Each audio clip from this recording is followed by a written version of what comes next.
Bukod sa pakikipaglaban, nagsilbi ring paraan ng komunikasyon ng magkahiwalay na pangkat ng SAF Commandos sa Mamasapano ang pagpapaputok ng baril.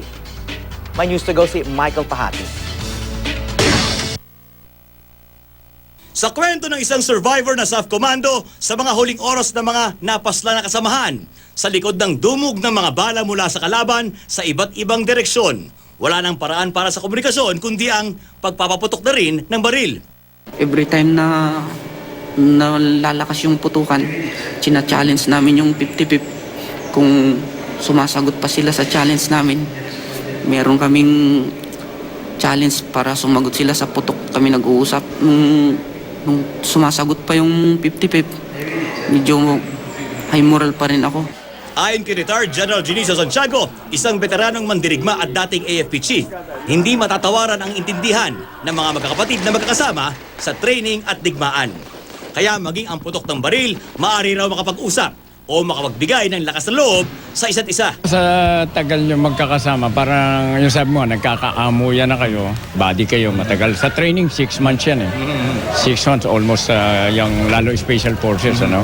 Ayan din naman ang training ng SAP eh. Meron kayong mga contingency measures, just in case. Para maraming just in case yan, meron plan A, plan B. Pagka pumalpak yung plan A, shift ka sa plan B.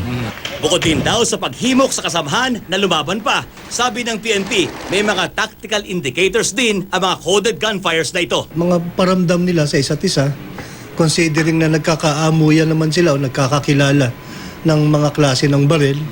So with the sound ng gunfire, more or less ma-ascertain mo kung anong klase ng baril yung pumuputok and more or less matatansya mo na ito friendly troops ito.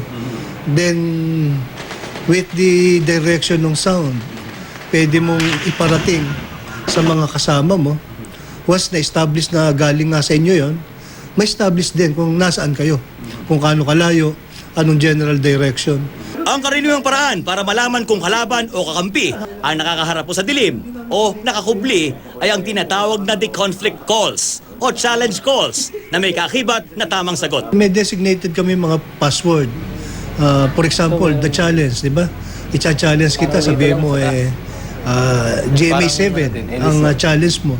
Ang hinihintay kong reply sa'yo magaling. Pag hindi mo sinabing magaling, ibig sabihin hindi mo alam yung passwords, kalaban ka. Mahalaga ang bawat bala sa gitna ng digmaan. Kaya kung putok na ng baril ang gamit bilang paraan sa komunikasyon o pagpaparamdam na tuloy ang laban o kaya'y buhay pa. Para mag-resort ka sa ganong form of communication, talagang masasabi natin na talagang yung situation nila ron talagang napakahirap na. Michael Fahadin, GMA News.